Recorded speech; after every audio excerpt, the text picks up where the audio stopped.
So guys, what will be next for Alex Ayala? Well, it will be the Cincinnati Open, which will be held in Ohio, USA, and the main draw matches will start this coming Thursday, August 13, 2026. Ayan, malapit na naman yung ating aabangang susunod na laban ni Alex Ayala. It is a WTA 1000 event, which means if she wins it, her very first WTA 1000 tour title, she will gain 1,000 WTA ranking points at malamang from number 20 aangat siya sa either 17 or 16 rank, ano. So, on this event, she will be seeded most likely number 18 even if she's just ranked number 20 right now. Why?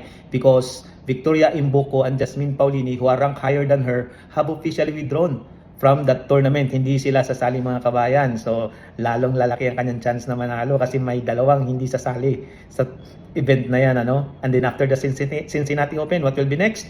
The US Open, which will be held in Flushing Meadows, New York. It will start on August 30, 2026.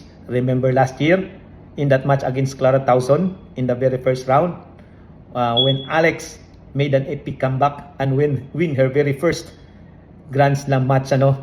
Grabe yung laban na yon, talagang laglag puso kung napanood nyo. At grabe yung breakdown ni Clara Towson doon. Hindi niya akalain na talagang makakabalik pa si Alex sa laban na yon. So does Alex have a chance to win the US Open?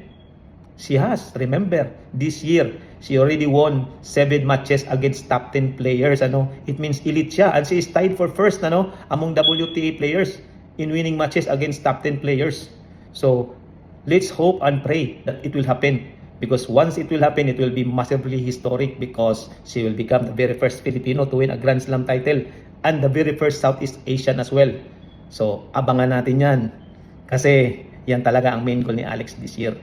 Not only to win a WTA Tour title, which already happened, which she already achieved, but to eventually win a Grand Slam event for the very first time in her career. And it may happen in the US Open in Flushing Meadows, New York. Abangan!